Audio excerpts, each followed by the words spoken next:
So students, यहाँ पे हमने देखा कि फर्स्ट पार्ट में हमने बहुत सारी चीजों को कवर अप किया है फर्स्ट पार्ट के अंदर। तो जो हम चीजें अब आगे पढ़ने वाले हैं सेकंड पार्ट के अंदर, तो इसके अंदर और डीपली चीजें हैं जो आपके एग्जाम के लिए बहुत इंपॉर्टेंट है। तो उस पार्ट को भी मिस नहीं करना, अच्छे से पढ़ना है और डीपली तरीके से उसको प्रैक्टिस भी करते चलना है। ठीक है, तो ये चीजें आपने कंटिन्यू रखनी है बच्चों। कुछ धातुएं ऐसी हैं जो यौगिकों के रूप में मिलती है, सारी तो एक जैसे फॉर्म में नहीं मिलती है ना, मिलती तो जमीन से ही है, धरती से है, भूपट्टी से मिलती है, लेकिन उनकी अवस्था अलग अलग होती है। कुछ यौगिकों के रूप में मिलती है, कुछ स्वतंत्र रूप में मिलती है। सक्रियता श्रेणी में नीचे आने वाली धातुएं सबसे कम अभिक्रियाशील होती हैं। हमने देखा था जब चार्ट बनाया था सारणी, तो सबसे नीचे कौन सी थी, कम से कम अभिक्रियाशील, बीच में मीडियम वाली, और सबसे ऊपर अधिक, सबसे अधिक क्रियाशील। ये स्वतंत्र अवस्था में पाई जाती हैं। जैसे कि हम बात करें, सोना है, गोल्ड, सिल्वर, प्लेटिनम, कॉपर, तांबा, स्वतंत्र अवस्था में पाए जाते हैं ये। ठीक है, और कॉपर और सिल्वर अपने सल्फाइड ऑक्साइड के एस के रूप में संयुक्त अवस्था में भी पाए जाते हैं। सक्रियता श्रेणी में सबसे ऊपर की धातुएं कौन कौन सी आती है बेटा, याद रखेंगे। सबसे ऊपर सबसे अधिक क्रियाशील धातुएं हैं KNaCAMgLal, एल्युमिनियम, याद रखेंगे, मैग्नीशियम, सोडियम, ओके। सो ये कैल्शियम, ये सब के सब ज्यादा अधिक क्रियाशील धातुएं हैं कि ये सभी स्वतंत्र और तत्व रूप में ही नहीं पाई जाती। सक्रियता श्रेणी के मध्य की धातुएं कौन कौन सी होती हैं, मध्य की धातुएं हैं जिंक, लोहा, ओके, लेड, ये सब पाए जाते हैं, PB, ये सभी अभिक्रियाशील मध्य होती हैं। और पृथ्वी की भूपट्टी के मुख्यतः ऑक्साइड की बात करें, सल्फाइड की बात करें, कार्बोनेट की बात करें बच्चे, ये भी पाई जाती हैं।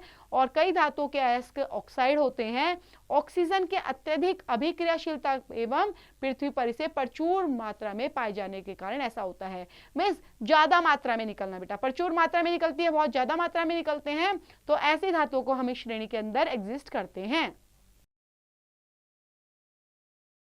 सो बच्चों, यहाँ पर हमने देखा कि अभिक्रियाशीलता के आधार पर है ना, किसकी अभिक्रियाशीलता बेटा कितनी ज्यादा है, कितनी कम है, मीडियम है, तो उन्हीं बेस पर हमने सभी धातुओं को कैटेगराइज कर दिया, क्लासिफिकेशन कर दिया उनका। और कैसे कैसे किया है, निम्न अभिक्रियाशील धातुएं कौन सी हैं, मध्यम अभिक्रियाशीलता धातुएं कौन सी हैं, या सबसे ज्यादा उच्च अभिक्रियाशील धातुएं कौन सी हैं, तो उनके बेस पर हमने इनको वर्गीकृत कर दिया है। ठीक है, ये आप देख पा रहे हो ना, ये श्रेणी इनकी बना दी है अलग अलग बेस पर। और अयस्क से शुद्ध धातु का निर्माण या निष्कर्ष कई चरणों में होता है। इन चरणों को सारांश हमें दिखा रखा है सारणी 3.10 में, और निम्नलिखित भागों में प्रत्येक चरण की विस्तृत चर्चा भी की गई है। नेक्स्ट टॉपिक है बेटा 3.4.2 अयस्कों का समृद्धिकरण।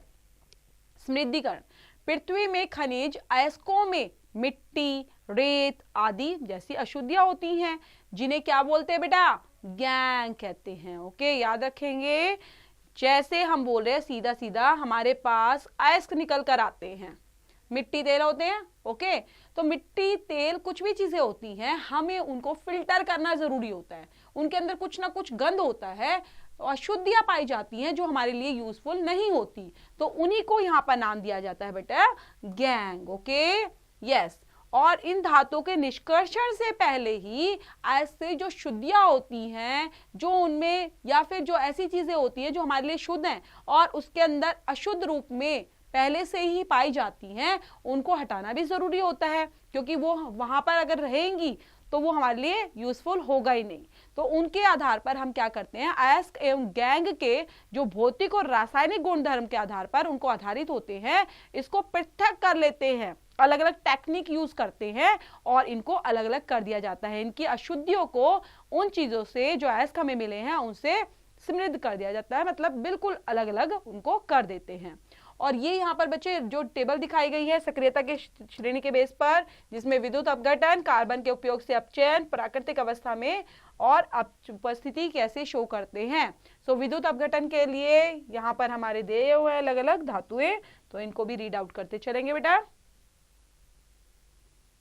यहाँ पर देखेंगे बेटा अयस्क के अंदर क्या क्या चीजें, अयस्क का साधारण कैसे होता है, कैसे अशुद्धियां, कैसे शुद्ध, और किस तरह से यहाँ पे थोड़ा सा हमारा क्लासिफिकेशन दिया गया है। जिसे उच्च अभिक्रियाशीलता धातुएं कौन सी होती है, गलित धातु का विद्युत अपघटन कैसा होता है, शुद्ध धातु फिर यहाँ पर आ जाती है।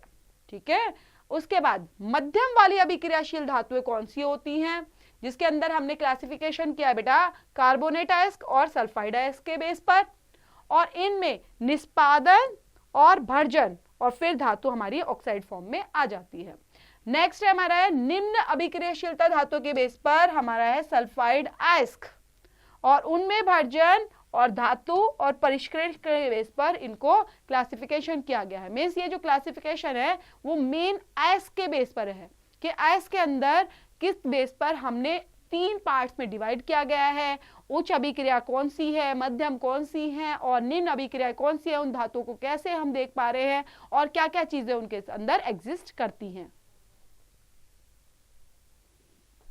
यहां पर देखा बेटा धातु का ऑक्साइड, धातु में अपचयन और धातु का शोधन, ठीक है, और इधर आएगा परिष्करण हमारा।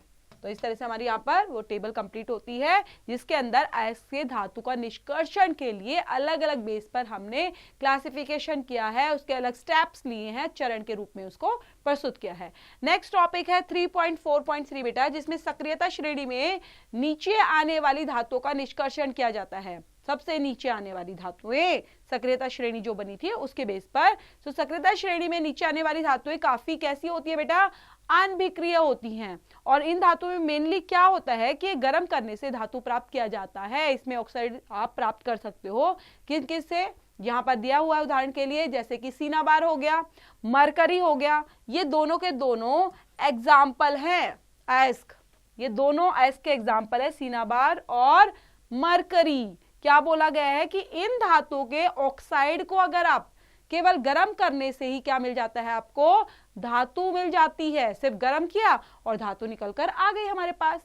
वायु में गर्म करने पर यह सबसे पहले म्यूर्क्रिक ऑक्साइड HgO को परिवर्तित होता है, इसमें चेंज हो जाएगा, और ज्यादा गर्म करने पर मर्क्यूरिक ऑक्साइड मरकरी पारद में अपचयित हो जाता है। मीन्स हमें इस श्रेणी में सिर्फ और सिर्फ इनको गर्म करना होता है और हमारी धातु हमें मिल जाती है।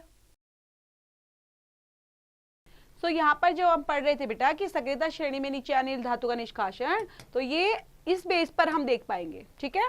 कैसे हम देखेंगे बेटा, एक समीकरण के बेस पर जिसमें 2GS सॉलिड फॉर्म में है और हमने 3O2 गैस इसमें तापन के थ्रू, तापन क्या होता है, गर्म कर लिया, और उसके बाद हमें क्या मिला 2HgO सॉलिड फॉर्म में और 2SO2 ग्राम में हमें मिल गया। मैं सिर्फ और सिर्फ गर्म करने से हमारे ये पूरा प्रॉपर 2HgL लिक्विड फॉर्म में O2 गैस हमें मिल जाती है। तो प्राकृतिक रूप से CO2S के रूप में उपलब्ध जो तांबा होता है, कॉपर होता है, उसको वायु में सिर्फ गर्म करना होता है और उसको अयस्क से अशुद्धियों को अलग किया जा सकता है। यहाँ पर भी समीकरण के बेस पर समझाया है कि कैसे आप कॉपर के अंदर से, कॉपर अयस्क के अंदर से अलग कर सकते हैं अशुद्धि को सिर्फ गर्म करने के बेस पर। तो यहाँ पर 2C2U2 सॉलिड फॉर्म में 3O2 गैस तापन किया और हमारे पास निकल कर आ गया हमारा कॉपर जो है 2CU2O form and 2SO2 gram form में, गैस फॉर्म में। 2SuC2 एंड Cu2S तापन किया हमने, हमें मिला 6 कॉपर सॉलिड फॉर्म में मिल गया और साथ में हमें SO2 गैस में मिल गया है। नेक्स्ट देख लेते हैं बेटा, टॉपिक हमारा सक्रियता श्रेणी के मध्य में स्थित धातुओं का निष्कर्षण कैसे किया जाता है। देखो सक्रियता श्रेणी हमने निम्न की देखी, ठीक है, अभी हम देख रहे हैं मध्यम और फिर उसके बाद उच्च भी देखेंगे। तो सक्रियता श्रेणी में जो मध्यम में स्थित धातुएं होती हैं तो कौन कौन सी होती है बेटा, आयरन, जिंक, लेड, कॉपर, ये कैसी होती है, मध्यम श्रेणी की अभिक्रियाशील होती हैं और प्रकृति में ये प्राय सल्फाइड या कार्बोनेट के रूप में पाई जाती है। देखेंगे किस रूप में पाई जाती है, सल्फाइड और कार्बोनेट, इन रूप में मिलती हैं सभी धातुएं। और सल्फाइड और कार्बोनेट की तुलना में धातु को उसके ऑक्साइड से प्राप्त करना आसान होता है और ये किया जाता है अपचयन से पहले धातु के सल्फाइड एवं कार्बोनेट को धातु ऑक्साइड में परिवर्तित करना जरूरी होता है। सल्फाइड अयस्क को वायु की उपस्थिति में अधिक ताप पर गर्म करके ही ऑक्साइड को परिवर्तित किया जाएगा। तो सबसे इंपॉर्टेंट देखा बेटा आपने क्या है इंपॉर्टेंट लाइन कि अपचयन से पहले धातु के सल्फाइड और कार्बोनेट को धातु ऑक्साइड में परिवर्तन किया जाता है, इसमें बदलाव करेंगे और उसके बाद ही सल्फाइड अयस्क को वायु की उपस्थिति में अधिक ताप पर गर्म करना होता है और फिर चेंज करना होता है, और ये जो प्रक्रिया करते हैं ये कहलाती है भर्जन। ओके, गर्म करने के बाद किसमें क्या परिवर्तन आया, वेरी इंपॉर्टेंट, इसको क्या बोला जाता है, भर्जन। देन कार्बोनेट अयस्क को सीमित वायु में अधिक ताप पर गर्म करने से ऑक्साइड में परिवर्तन हो जाता है, और ये प्रक्रिया हमारी क्या कहलाती है, निस्तापन। याद रखेंगे बेटा, ठीक है, निस्तापन प्रक्रिया, ये पूरी इंपॉर्टेंट लाइन है। निस्तापन क्या होता है, भर्जन क्या होता है, और जिंक के अयस्कों के भर्जन और निस्तापन के समय निम्नलिखित रासायनिक अभिक्रिया कैसे लिख सकते हो। भर्जन का देखेंगे बेटा, भर्जन के लिए यहाँ पर प्रक्रिया हमने क्या की, हमने यहाँ पर जिंक को लिया, ठीक है, 2ZnS, और हमारा 3O2 गैस फॉर्म में तापन किया, तो हमारे पास भर्जन से रिलेटेड हमारा जो अयस्क है, जो मध्यम श्रेणी का अयस्क है, जो धातु है, वो अलग हो चुकी हैं। जिंक यहाँ ऑक्साइड और SO2 गैस फॉर्म में अलग हो चुका है। निष्पादन और देख लेते हैं बेटा, यहाँ पर देख रहे हैं Zn, जिंक CO3 तापन किया, और ये हमारा निष्पादन फॉर्म में ZnO सॉलिड, और ये गैस बिल्कुल डिफरेंट हो गए। तो इसके बाद जो कार्बन है उससे उपयुक्त जो भी अपचयन होगा उसका उपयोग कर धातु ऑक्साइड से धातु प्राप्त किया जा सकता है। धातु अब हमें मिल जाएगा। और जिंक ऑक्साइड को कार्बन के साथ गर्म किया जाता है तो जिंक, ठीक है, जिंक धातु को अपचयित किया जा सकता है, जैसा कि यहाँ पे दिखाया गया है। जिंक ऑक्साइड, यहाँ पर कार्बन तापन किया, और यहाँ पर जिंक और CO गैस फॉर्म में हमें मिल गया। यहाँ पर हम देख रहे हैं कि जो ऑक्सीकरण है और अपचयन है बेटा, ये प्रक्रम आप पहले से वैसे तो जानते हैं इनको, लेकिन धातु को यौगिकों से प्राप्त करना भी अपचयन प्रक्रम ही कहलाता है। अब बात करते हैं बेटा कार्बन। कार्बन मतलब कोयला हो गया सीधा सीधा, और इसका उपयोग कर धातु के ऑक्साइड को धातु में अपचयन करने के अलावा विस्थापन अभिक्रिया का भी उपयोग किया जाता है। इसमें विस्थापन भी किया जाता है, मीन्स यहाँ पर रिप्लेस होता है, चीजों को प्लेसमेंट चेंज होती है उसकी। तो अपचयन करने के अलावा क्या क्या और करते हैं, इसमें विस्थापन अभिक्रिया का भी सहारा लिया जाता है, जिससे जो अधिक अभिक्रियाशील धातुएं हैं, जैसे सोडियम हो गया बेटा, कैल्शियम हो गया और एल्युमिनियम है, इनको अपचयन के रूप में यूज किया जा सके। और क्यों करना चाहिए इसको, क्योंकि अभिक्रियाशील वाली जो धातुएं हैं उनके जो यौगिक हैं बेटा, उनके विस्थापन कर सकते हैं, हम इधर से उधर चेंज कर सकते हैं।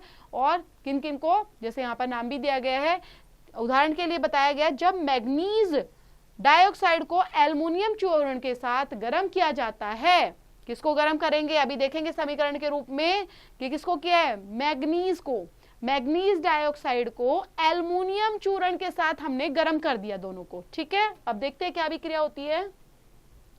यहाँ पर अभिक्रिया देख रहे हैं, मैग्नीज के O2 के साथ एल्युमिनियम को हमने किया तो हमारे पास क्या निकल आया, ऊष्मा, क्योंकि गर्म किया है, और साथ में 3MnL लिक्विड फॉर्म में 2Al2 और aluminium oxide O3 solid form में हमारे पास प्राप्त हो जाता है। क्या आप इन पदार्थों को पहचान सकते हैं जिनका ऑक्सीकरण या अपचयन हो रहा है? ये आपसे पूछा गया है। ओके, कि आप जो जो सीखते जा रहे हो तो देखते रहो, क्या इनको आप देख सकते हो, ऑक्सीकरण अपचयन हो रहा है नहीं हो रहा, विस्थापन अभिक्रिया कैसी है, अत्यधिक ऊष्माक्षेपी है क्या, ये सब चीजें आपने फाइंड आउट करनी है। और इसमें जो उत्सर्जित ऊष्मा है उसकी मात्रा इतनी अधिक है बेटा कि धातुएं गलित अवस्था में भी कई बार हमें मिल जाती है। ऊष्मा इतनी ज्यादा हो जाती है कि वो धातुएं हमारी गल ही जाती हैं, गर्माहट ज्यादा हो जाती है। ओके, भूगर्भ में। और ये जो आयरन हो गया, आयरन ऑक्साइड है बेटा, Fe2O3 के साथ एल्युमिनियम की अगर अभिक्रिया के उपयोग रेल की पटरी या मशीन के पुर्जे या दरारों को जोड़ने के लिए भी इनका किया जाता है। तो यूज कई बार हमसे पूछा जाता है कि आयरन ऑक्साइड Fe2O3 और इसके साथ एल्युमिनियम दोनों चीज मिक्स कर दी जाए, आयरन और एल्युमिनियम दोनों को मिक्स कर दिया तो क्या क्या आप बना सकते हो? तो आप बना सकते हो रेल की पटरी, मशीन के पुर्जों और दरारों को जोड़ने के लिए भी इनका यूज किया जाता है। और इस अभिक्रिया को क्या कहते हैं? थर्मिट अभिक्रिया। याद रखेंगे बेटा, थर्मिट अभिक्रिया, भूलेंगे नहीं। थर्मिट अभिक्रिया क्या होती है बताएंगे, किसके साथ क्या रिएक्ट कर रहा है? आयरन के साथ, हमने आयरन ऑक्साइड के साथ एल्युमिनियम की अभिक्रिया कराई और फिर उनको अलग अलग पर्पस के लिए यूज किया। रेल की पटरी बना सकते हैं, मशीनी पुर्जे बना सकते हैं, दरारों को जोड़ने के लिए काम में लाया जा सकता है, और इसलिए इस विधि को क्या बोला जाता है? थर्मिट अभिक्रिया के रूप में जाना जाता है। ओके। सो यहाँ पर आप देख रहे हो कैसे FeTO3 और Al एल्युमिनियम के साथ यहाँ पर अभिक्रिया कराई और साथ में हमारा लोहा और एल्युमिनियम साथ में हो गए और सॉलिड फॉर्म में ऊष्मा का निर्माण हो गया। तो ये हमारा तैयार हो जाती है रेल पटरियों को सदित करने वाला जोड़ने के लिए थर्मेट प्रक्रम। यस, नेक्स्ट टॉपिक है बेटा 3.4.5 सक्रियता श्रेणी में सबसे ऊपर जो स्थित होते हैं उन धातुओं का निष्कर्षण कैसे किया जाता है।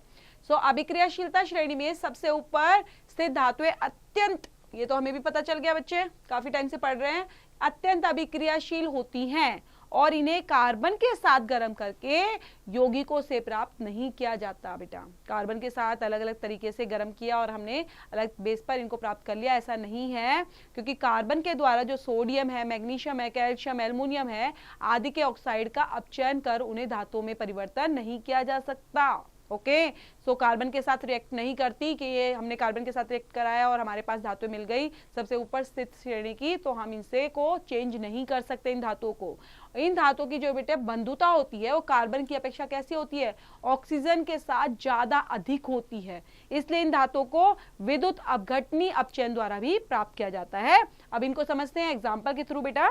जैसे आपके पास सोडियम, मैग्नीशियम, कैल्शियम है, ओके, और उनके गलित क्लोराइडों के विद्युत अपघटन से प्राप्त किया जा सकता है हमें इसको। सो जो कैथोड है, जिसको ऋण आवेशित इलेक्ट्रोड भी बोला जाता है बेटा, उनकी धातुएं निष्पेक्षित हो जाती हैं और एनोड जो होती है घन आवेशित इलेक्ट्रोड पर क्लोरीन मुक्त होती है। मींस यहाँ पर आप देख पा रहे हो जो कैथोड है वो कैथोड कैसी है, ऐसी धातुएं निष्पेक्षित हो जाती है, और एनोड कैसी होती हैं, जो क्लोरीन मुक्त कर जाती हैं। ठीक है, क्लोरीन अपने पास नहीं रखती पर क्लोरीन मुक्त होती हैं। तो क्लोरीन किसके पास है, किसके पास नहीं है, कैथोड और एनोड के बेस पर इनको जज किया जाता है। सो अभिक्रिया इस प्रकार है बच्चों। इस प्रकार एल्युमिनियम ऑक्साइड के विद्युत अपघटनी अपचयन से एल्युमिनियम प्राप्त किया जा सकता है। तो यहाँ पर एल्युमिनियम कैसे, एल्युमिनियम ऑक्साइड के विद्युत अपघटनी के द्वारा ही हम एल्युमिनियम को प्राप्त कर सकते हैं। नेक्स्ट टॉपिक है बेटा धातुओं का कैसे परिष्करण किया जाता है, जो हमने अलग अलग बेस पर पढ़ा है, जिसमें अपचयन प्रक्रमों से द्वारा प्राप्त धातुएं पूर्ण रूप से शुद्ध नहीं होती। मैंने अभी बताया था बेटा लास्ट अभी 2-4 पेज पहले, जिसमें धातुओं को हमने देखा कि वो हमें शुद्ध रूप में नहीं मिलती हैं, कि जैसे ही मिल रही है हमें खदानों से, भूगर्भ से, तो हम वैसे ही उनको निकालकर यूज कर लेते हैं। नहीं, उनका हमें पूर्ण शुद्ध रूप कभी प्राप्त नहीं होता, इसलिए हम अलग अलग बेसिस से उनको प्रोसेस में उतारते हैं और अपने उपयोगी योग्य बना लेते हैं, जिन्हें अब इन उपद्रव्य होते हैं और इन्हें हटाकर ही इनको शुद्ध किया जाता है। कुछ ना कुछ तो बेटा लगा ही होता है, उपद्रव होते हैं जो हमारे लिए यूजफुल नहीं होते, हम उनको हटा देते हैं और उनको शुद्ध बना लेते हैं। धातु का जो उपद्रव्य है उनको हटाने के लिए सबसे पहले क्या किया जाता है, प्रचलित विधि को अपघटनी परिष्करण कहते हैं। मतलब याद रखेंगे, अपघटनी परिष्करण बोलते हैं इस विधि को, जिससे हम इनको हटा सकते हैं। अब विद्युत अपघटनी यहाँ परिष्करण को पूरा डिटेल में समझेंगे डायग्राम के साथ कि क्या से है ये बेटा। जैसे आपका copper, zinc, tin, nickel, silver, gold आदि जैसी बहुत सारी धातुएं हैं जिनका परिष्करण हमें किया जाता है। और परिष्करण किसके द्वारा, परिष्करण विद्युत अपघटन द्वारा किया जाता है। इनको कैसे किया जाता है बेटा, कुछ ना कुछ प्रोसेस है ना, तो ये प्रोसेस यही है, परिष्करण विद्युत अपघटन द्वारा इनको शुद्ध किया जाता है। इस प्रक्रम में अशुद्ध धातु को एनोड, अशुद्ध धातु को बेटा एनोड याद रखेंगे, तथा शुद्ध धातु को पतली परत में कैथोड बनाया जाता है। तो यहाँ पर बेटा जो समझने वाली बात है वो सबसे इंपॉर्टेंट क्या है कि आपके पास अशुद्ध धातु को एनोड और शुद्ध धातु की पतली परत को कैथोड बनाया जाता है। और जो ये विलयन होता है, लवण विलयन, उसका उपयोग किया जाता है विद्युत अपघटन के रूप में। अब चित्र 3.12 के अनुसार जो उपकरण व्यवस्थित किया जाता है विद्युत अपघटन के रूप में ही, जब धारा प्रवाहित होती है तो एनोड पर स्थित अशुद्ध धातु विद्युत अपघटन को घुल जाती है। क्या करते हैं, एनोड में जो स्थित जो आपकी अशुद्धियां होती हैं, अशुद्ध धातु होती है, उनको विद्युत अपघटन में घुल जाती है और इन्हीं की मात्रा में शुद्ध धातु विद्युत अपघटन में कैथोड को निष्पेक्षित हो जाती है, जिससे वो शुद्ध हो जाती है और ये अविलय अशुद्धियां एनोड तली पर ही जम जाती हैं। तो देख पा रहे हो आप डायग्राम के थ्रू, आप कैसे समझेंगे बेटा, ये आपकी कैथोड, ठीक है, ये कौन सी है कैथोड, और यहाँ पर है ये एनोड। अब ये अम्लीय कॉपर सल्फेट का विलयन है बेटा, अम्लीय कॉर्पेट सिल्फ, और नीचे आपको एक टैंक मिल गया है, और सबसे नीचे आप देख पा रहे हो ये एनोड पंख है, ये अशुद्धियां हैं, उपद्रव हैं, ठीक है।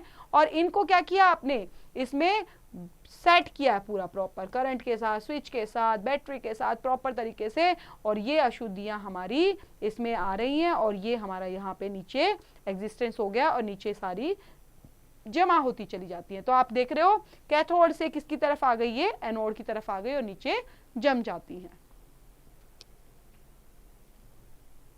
नेक्स्ट देख लेते हैं बच्चे, और ये याद रखेंगे बेटा, जो हम अभी पढ़ के आए हैं उनको एनोड पंख कहते हैं। जो डायग्राम आपने देखा कैसे अशुद्धियां अलग होती हैं, तो उनको एनोड पंख कहा जाता है। जो चित्र में हमें बताया था, चित्र के अंदर हम पूरा डिटेलिंग, जैसे तांबे का एक विद्युत अपघटनी परिष्करण है अम्लीकृत, और जिसके अंदर हमने क्या लिया था, कॉपर सल्फेट का विलयन लिया था जो विद्युत अपघटय है, और उसमें अशुद्ध तांबा, जो अशुद्ध एनोड जिसका नाम दिया गया बेटा, वो अशुद्ध तांबा उसमें डाला गया है, और शुद्ध तांबे की पट्टी कैथोड का कार्य करती है। शुद्ध तांबे की पट्टी क्या कह रही है, वो क्या काम कर रही है, तांबे की पट्टी का काम करती है, और उसमें धारा प्रवाहित कराई जाती है, बिजली डाली जाती है, और उसके बाद शुद्ध तांबा कैथोड पर आ जाता है और सारी गंदगी नीचे बैठ जाती है और हमें शुद्ध तांबा प्राप्त हो जाता है।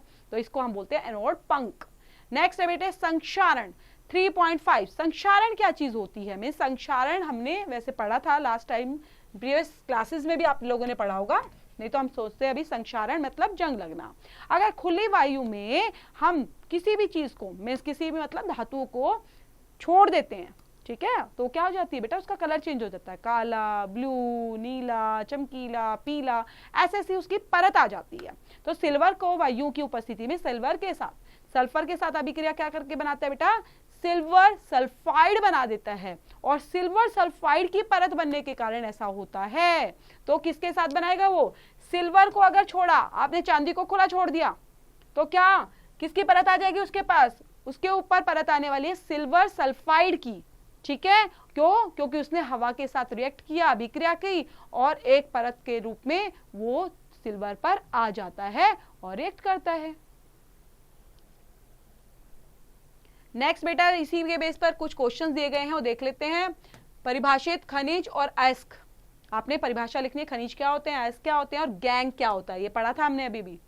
अगर आप पढ़ते जा रहे हो तो जरूर कर पाओगे। दो धातुओं के नाम बताइए जिसमें प्रकृति में मुक्त अवस्था में पाई जाती है, मुक्त अवस्था में होती है प्रकृति में, ऐसी धातुओं के नाम बताने आपने दो। और धातुओं को उसके ऑक्साइड से प्राप्त करने के लिए किस रासायनिक प्रक्रम का उपयोग किया जाता है। अगर आपने धातु को प्राप्त करना है, उसके जो ऑक्साइड होते हैं उसको प्राप्त करना है, तो किस रासायनिक प्रक्रम से उसको गुजारना पड़ेगा, कौन सा उपयोग करना पड़ेगा, वो हमने एक्टिविटी के बेस पर भी सीखा है बेटा। नेक्स्ट है हमारा कॉपर वायु में उपस्थित। अब पहला तो हमने देखा जंग लगना, सिल्वर के ऊपर लग गया था। अब देख रहे हैं कॉपर के ऊपर कौन सी परत आती है और क्या होता है कॉपर का। कॉपर वायु की उपस्थिति में क्या करता है बेटा, आर्द्र कार्बन डाइऑक्साइड के साथ अभिक्रिया करता है, आर्द्र कार्बन डाइऑक्साइड के साथ, जिससे इसकी सतह कैसी कलर की होती है बेटा, भूरे रंग की, और चमक उसके अंदर आ जाती है। और जो उसकी मेन चमक होती है ना कॉपर की बेटा, वो तो खत्म ही हो जाती है, और कैसी परत आ जाती है, कौन सा कलर चेंज हो जाता है, ग्रीन कलर, हरे रंग की परत आ जाती है। और यह हरा रंग क्या कहलाता है, बेसिक कॉपर कार्बोनेट। क्या कहलाता है, बेसिक कॉपर कार्बोनेट कहलाता है। अब लंबे समय तक बेटा आर्द्र वायु में अगर लोहे को छोड़ दिया जाए तो लोहे की परत कैसी, जंग लग जाएगी सीधा सीधा। ओके, सो तांबे के साथ कैसा रिएक्ट होगा, चांदी के साथ कैसा रिएक्ट होगा हवा का, और लोहे का कैसे रिएक्ट होगा। मीन्स यहाँ पर तीनों के बारे में बताया है। खुला ऐसे ही छोड़ दो, हवा आए, मॉइस्चर आए, तो उनके अंदर क्या क्या बदलाव आप देख सकते हो, ठीक है। यस, सो और नेक्स्ट पढ़ते हैं बच्चे। नेक्स्ट है कि यहाँ पर इन्हीं को लोहे पर जंग लगना बोलते हैं, मतलब जो जो हमने सिचुएशन देखी तांबे सिल्वर लोहे के ऊपर, तो इन्हीं को जंग लगना बोला जाता है। एक्टिविटी के बेस पर देखते हैं बेटा, क्रियाकलाप 3.14, जिसमें आपने क्या क्या लेना है, 3 परख नली लेनी है और प्रत्येक में स्वच्छ लोहे की कीलें डाल देनी है। देख रहे हो हमने क्या किया है, 3 परख नली ले ली है और तीनों में बिल्कुल ताजा ताजा हमने लोहे की कीलें डाल दी हैं। उसके बाद इन परख नलियों को ए बी सी का नाम दे देना है, क्योंकि आप पहचान कैसे पाएंगे, ये ए में, बी में, सी में, क्योंकि कुछ ना कुछ तो हम इसमें अलग करने वाले हैं। तो यहाँ पर क्या करेंगे बेटा, हमने देखा तीनों पर कॉर्क भी लगा दिया है, ठीक है, उसको बंद कर दिया टाइटली तरीके से। अब आप परख नली बी में उबलता हुआ आश्वित जल डाल देंगे, ठीक है, और 1 ml तेल भी मिला देंगे उसमें। तो आप क्या देख रहे हैं, जब बंद कर दिया, तेल डाल दिया और उसको गर्म कर रहे हैं, उबाल रहे हैं, तो तेल जो है वो जल के ऊपर तैरने लगेगा और वायु को जल में विलीन होने से रोक देगा। ठीक है, वायु में मिलने ही नहीं देगा। परख नली सी के अंदर आप क्या ऑब्जर्व करेंगे बेटा, परख नली सी में हम देखेंगे कि थोड़ा निर्जल कैल्शियम क्लोराइड डाल देंगे इसके अंदर। क्या डालने वाले हैं, कैल्शियम क्लोराइड, और वो वायु की नमी को सोख लेगा। और इन परख नलियों को कुछ दिन छोड़ने के बाद इसका देखेंगे कि जांच करेंगे। तो यहाँ पर एक बार देख लेते हैं हम, यहाँ पर तो हवा है, ठीक है, खाली जगह में तो हवा ही होती है बेटा। कीले हमने डाल दी हैं, ऊपर कॉक लगा दिया, अच्छे से पैक कर दिया है। उसके बाद जंग लगी लोहे की कील और जल, ठीक है। नेक्स्ट हमें मिलेगा तेल की परत, ये हमारा ऑब्जर्वेशन है, ये हमारा करने के बाद, और फिर ये खाली है, निर्जल है, इसमें कोई पानी नहीं है, तो ये कैसा है, शुष्क, शुष्क वायु बोलेंगे, निर्जल कैल्शियम क्लोराइड, शुष्क वायु। अब यहां क्या देखा बेटा, परख नली ए में रखे लोहे की कीलों पर जंग लग गया है, और परख नली बी और सी में रखी कीलों पर जंग नहीं लगा। क्यों ऐसा हुआ, क्योंकि जो परख नली ए है उसकी कील बेटा वायु एवं जल दोनों के संपर्क में है, वायु भी है वहां पर, जल भी है, और परख नली ए की कील केवल जल के संपर्क में है। आप ये देख रहे हो, परख नली ए की कील जल के संपर्क में है, परख नली सी की कील शुष्क वायु के संपर्क में रहती है। इससे लोहे की वस्तुओं में जंग लगने की आवश्यकता और उनकी अवस्थाओं में अलग अलग रूप हम देखते हैं। तो यहाँ पर चित्र 3.13 के अंदर बेटा लोहे पर जंग लगने की स्थिति की जांच करना, परख नली ए में वायु और जल के दोनों उपस्थिति हैं और परख नली बी में जल में विलीन वायु नहीं है, इसलिए परख नली सी में शुष्क वायु है। नेक्स्ट है संक्षारण की सुरक्षा कैसे की जाए बेटा, क्योंकि सुरक्षा भी तो जरूरी है। चलो जंग लगना हमने देख लिया मैम, तांबे पे भी जंग लगता है, लोहे पर भी लगता है, सिल्वर पर भी लगता है, हम अलग अलग बेस पर हम देख पा रहे हैं। हमने एक्सपेरिमेंट भी कर लिया है, लोहे की कील डाल डालकर उसमें हवा भी छोड़ी है, उसमें तेल भी छोड़ा है और शुष्क भी छोड़ा है। तो इस बेस पर हमारा पूरी एक्टिविटी यहाँ पर हमने करते हुए चेक किया कि हाँ संक्षारण तो लगता है, जंग तो लगता ही है, लेकिन इससे बचना भी तो है। कैसे बचेंगे, तो हम क्या करेंगे बेटा, किसी भी चीज जो लोहे की बनी हुई है तो उस पर पेंट करेंगे, ठीक है, किसी चीजों पर तेल लगा देंगे, ग्रीस लगा सकते हैं, ठीक है, या शायद लेबल लगा सकते हैं लोहे की वस्तुओं पर जसने की परत चढ़ाकर। अब क्रोमियम लेपन, एनोडीकरण तथा मिश्र धातु बनाकर लोहे के जंग से बचाया जा सकता है। मीन्स कोई भी लोहे की चीज आप खरीदते हो तो घर में आती है तो जरूर उसको आप टाइम टू टाइम पेंट करते रहेंगे, उसकी सफाई करते रहेंगे, तेल वगैरह लगाते रहेंगे, ग्रीस लगाते रहेंगे, तो वो एक लंबे ड्यूरेशन तक चलेगी, लंबे टाइम तक चलेगी। अदरवाइज बेटा जंग लगने से हमारी चीज खराब हो जाती है और उसकी लाइफ टाइम भी हमारी डिक्रीज हो जाती है, कम हो जाती है। अब देखते हैं बेटा लोहा जो और इस्पात होता है उसको जंग से सुरक्षित कर रखने के लिए और तरीके यहाँ पे बताए गए हैं। उन पर जस्ते या जिंक की परत चढ़ानी होती है।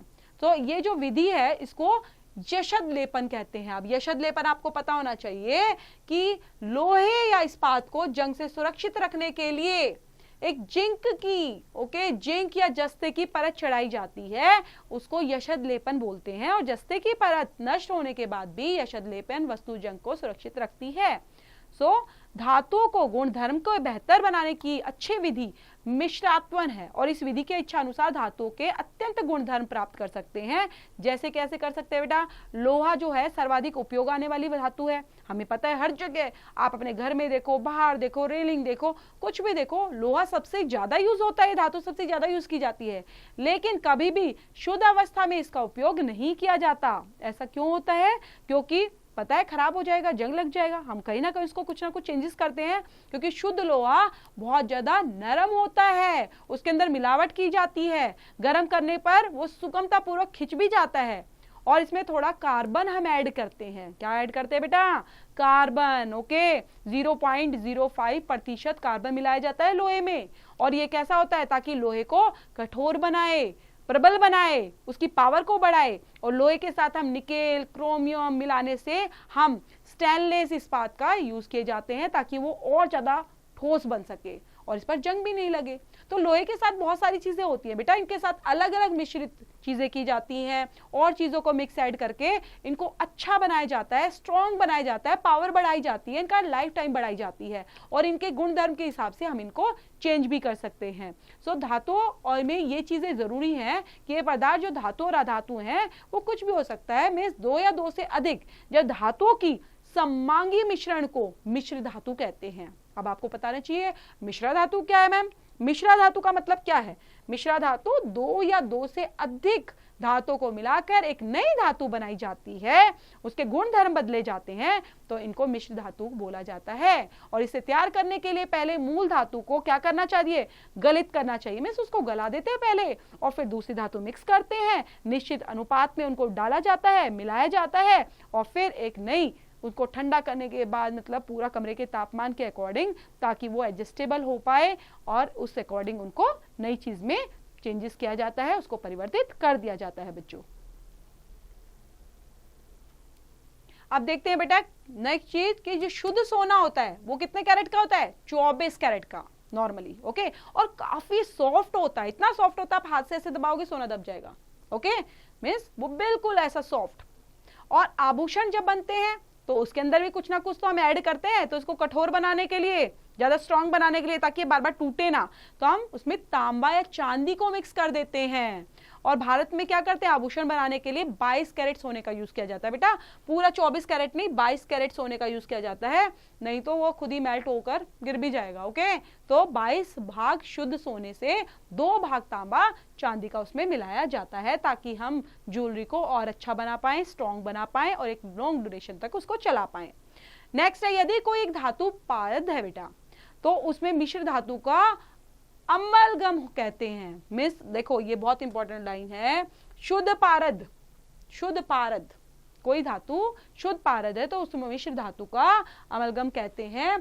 क्यों कहते हैं? क्योंकि शुद्ध धातु की अपेक्षा, शुद्ध धातु की अपेक्षा उसके जो मिश्र धातु है और धातु मिलाकर एक नई चीज आ गई है, तो विद्युत चालकता या गलनांक कम होता है, जैसे कि तांबा, जस्ता और मिश्र धातु पीतल हो गया, ताम्र हो गया, टीन हो गया, इसमें मिश्र धातु कांसा विद्युत के कुचालक है, लेकिन ताम्र का उपयोग विद्युतीय परिपथ बनाने के लिए किया जाता है। और सीसा और टीन की बात करें तो बेटा, तो इसमें क्या किया जाता है? मिश्र धातु को और सॉलिड बनाने की कोशिश की जाती है, जिसका गलनांक कम किया जाता है। और साथ में तारों के लिए जो वेल्डिंग वगैरह का आप यूज करते हो, तार वगैरह बनाते हैं, तारों को जोड़ा जाता है, तो उनके लिए भी ये यूज किया जाता है। नेक्स्ट है बेटा टॉपिक हमारा, और क्या जानने के लिए बोला गया है इसमें? दिल्ली स्थित लौह स्तंभ है हमारा, तो प्राचीन भारतीय धातु कर्म का चमत्कार देखिए क्या है इसके अंदर। ये बेटा जो स्तंभ आप देख पा रहे हो ये दिल्ली के अंदर ही है, और ये 1600 वर्ष पूर्व भारत में लोह के कर्मियों ने दिल्ली में एक लौह स्तंभ बनाया था, लौह स्तंभ। और ये ऐसा लौह स्तंभ है बेटा, नाम तो लोहे का है, तो लोहे के हिसाब से तो इसमें जर लग जाना चाहिए था, इसमें पेंट तो हो नहीं रहा, ये गिर भी सकता था, गल सकता था, अभी तक तो खत्म हो जाना चाहिए था। लेकिन ये कैसा स्तंभ है बेटा? इसमें कहीं ना कहीं कुछ मिक्स है, लोहे के को बचाने के लिए एक विधि विकसित की गई है, और इस स्तंभ को जंगता से प्रतिरोधक का अवलोकन विश्व के कई वैज्ञानिक भी कर चुके हैं। लेकिन ये स्तंभ कुतुब मीनार के निकट ही स्थित है, जब आप कुतुब मीनार घूमने जाएंगे तो स्तंभ को देखेंगे, कुतुब मीनार के बिल्कुल पास में ही है। और ये लोह स्तंभ कितना बड़ा है बेटा, इसकी धातु का हमें पता ही नहीं है अभी तक कौन सी धातु है, कहने को लोह है, लेकिन इसके अंदर कुछ ना कुछ ऐसी मिश्र धातु बनाई है जो एज इट इज वो इतने सालों से बना हुआ है, 1600 से ये अभी तक कभी बनाई हुआ है, एज इट इज है वो। और इसके लोह स्तंभ की अगर बात करें कि कितना ऊंचा और इसका भार कितना है, तो ये 8 मीटर ऊंचा है बेटा, और 6 टन में 6000 किलो का बना हुआ है। अब इन्हीं बेस पर बच्चा क्वेश्चंस देख लेते हैं। फर्स्ट क्वेश्चन हमारा, जिंक, मैग्नीशियम, कॉपर धात्विक ऑक्साइड के निम्नलिखित धातुओं के साथ गर्म किया गया। तो गर्म किया हमने, ये हमने ले लिए धातु बेटा, जिंक ऑक्साइड है, मैग्नीशियम ऑक्साइड और कॉपर ऑक्साइड। अब इनको गर्म किया जिंक के साथ, मैग्नीशियम और कॉपर, तो ये बताना है जो गर्म किया गया तो क्या आउटपुट निकला और किस स्थिति में विस्थापन अभिक्रिया घटित होगी, ये यहाँ पर राइट डाउन करना है। सेकंड है, कौन सी धातु आसानी से संक्षारित नहीं होती है, ओके, जंग जिस पर जल्दी से नहीं लगता, ऐसी कौन सी धातु है। मिश्र धातु किसे कहते हैं, याद है आपको, 2 से 2 या 2 धातु को मिलाकर जब एक नई धातु का तैयार किया जाता है तो उसको मिश्र धातु बोलते हैं, तो लर्न करेंगे इसको। नेक्स्ट आपने क्या सीखा बेटा, क्योंकि चैप्टर हमारा यहाँ पर डन होता है लेकिन हमारे इंपॉर्टेंट पॉइंट छूट ना जाएं, इसलिए हम इनको भी डिस्कस करते हुए चलेंगे। पहला इंपॉर्टेंट पॉइंट है तत्वों को धातुओं एवं अधातुओं में वर्गीकृत किया गया है। हमने देखा कि सारी जितने भी धातुएं थी और अधातुएं थी तो सारी तत्वों में काउंट करते हैं, ये सब तत्व हैं। और हमने इनका क्लासिफिकेशन कैसे किया गया है, ये धातुएं हैं, ये अधातुएं हैं। अब धातुएं तन्य होती हैं बेटा, आघातवर्धक होती हैं, चमकीली होती हैं, ऊष्मा होती है उनके अंदर, और विद्युत की सुचालक भी होती हैं। पारद के अलावा सभी धातुएं कमरे के तापमान पर ठोस होती हैं, कमरे के ताप पर पारद द्रव होता है। याद रखेंगे सभी धातुओं में ऊष्मा, चमक, सुचालक सब होती हैं, सिर्फ और सिर्फ पारद को छोड़कर। नेक्स्ट है धातुएं विद्युत घनात्मक तत्व भी होते हैं बेटा, विद्युत के अंदर घनात्मक तत्व भी होते हैं, और क्योंकि यह धातुओं को इलेक्ट्रॉन देकर ये क्या करती हैं, धातुओं को इलेक्ट्रॉन दे देती हैं और स्वयं घन आयन में परिवर्तित हो जाती हैं, जो हमने क्लासिफिकेशन किया था, याद है, यस, KLMN का। एंड ऑक्सीजन के साथ संयुक्त होकर धातुएं कैसी बनाती है बेटा, क्षारीय ऑक्साइड बनाती हैं। ऑक्सीजन के साथ संयुक्त हो गई धातुएं और एक नया क्षारीय ऑक्साइड बना दिया। एल्युमिनियम ऑक्साइड एवं जिंक ऑक्साइड क्षारीय ऑक्साइड तथा अम्लीय ऑक्साइड दोनों के गुणधर्म प्रदर्शित करती हैं। इन ऑक्साइड को अभेधर्मी ऑक्साइड भी कहते हैं। जल और तनु अम्लों के साथ विभिन्न धातुओं की अभिक्रियाशीलता अलग अलग होती है। मीन्स जल के साथ बेटा अलग क्रिया, तनु के साथ अलग क्रिया। इन अम्लों के साथ जो धातुएं होती हैं वो क्रिया करती हैं, तो उनका अलग अलग रिजल्ट निकलता है। अभिक्रियाशीलता के आधार पर अवरोही क्रम में हम व्यवस्थित करते हैं सभी धातुओं को और सूची तैयार करते हैं, वो भी हमने किया है। एंड सक्रियता श्रेणी में हाइड्रोजन के ऊपर स्थित धातुएं तनु अम्ल से हाइड्रोजन को विस्थापित भी कर सकती हैं, रिप्लेस कर सकती हैं वहां पर। और जितनी अधिक अभिक्रियाशील धातुएं हैं अपने से कम अभिक्रियाशील धातुओं को उनके लवण विलयन से विस्थापित भी कर सकती हैं। नेक्स्ट पॉइंट बेटा क्या है कि प्रकृति में जितनी भी धातुएं हैं वो हमें स्वतंत्र अवस्था में या अपने यौगिकों के रूप में मिलती हैं, क्योंकि ऐसे तो नहीं है, मैंने बताया था आपको, सोना चांदी कोई ज्वेलरी के रूप में नहीं मिलती, स्वतंत्र रूप में मिलती है, अलग अलग शेप में मिलती है। ऐसे ही ऐसे धातु का निष्कर्षण किया जाता है, उनको शुद्ध किया जाता है, अपने लिए उपयोगी बनाया जाता है। दो या दो से जब अधिक धातुएं मिलती हैं तो उनको मिश्र धातु बोला जाता है। लंबे समय तक अगर आर्द्र में छोड़ दिया जाए किसी धातु को, खासतौर पे लोहा, चांदी, तांबे को, तो वो क्या हो जाता है, उनपे संक्षारण आ जाता है, जंग लग जाता है। अधातुओं के गुणधर्म की बात की जाए तो धातुओं के में क्या चीजें होती हैं, वो उनके विपरीत होते हैं। यह ना तो आघातवर्धक ही होते हैं ना ये तन्य होते हैं। तो ग्रेफाइट के अलावा सभी अधातुएं, सिर्फ बात करेंगे बेटा ग्रेफाइट के अलावा सभी धातुएं ऊष्मा और विद्युत की कुछ चालक होती है। ग्रेफाइट सिर्फ विद्युत का चालक है, ये तभी भी मैंने आपको नोटिस कराया था बेटा। अधातुएं की बात करें तो अधातुएं जो विद्युत की ऋणात्मक तत्व होती हैं, क्योंकि धातुओं के साथ अभिक्रिया से इलेक्ट्रॉन ग्रहण कर ऋण आवेशित आयन बनाती हैं।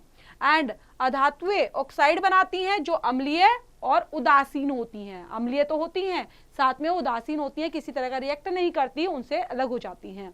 एंड अधातुएं की बात करें तो उनमें ही तनु अम्लों से हाइड्रोजन विस्थापन नहीं कर पाती, वो हाइड्रोजन को रिप्लेस नहीं कर पा सकती, अपना स्थान चेंज नहीं कर सकती, और ये हाइड्रोजन के साथ अभिक्रिया करके क्या बनाती हैं बेटा, हाइड्राइड बनाती हैं। अब अभ्यास के तौर पे देख लेते हैं बेटा क्वेश्चंस।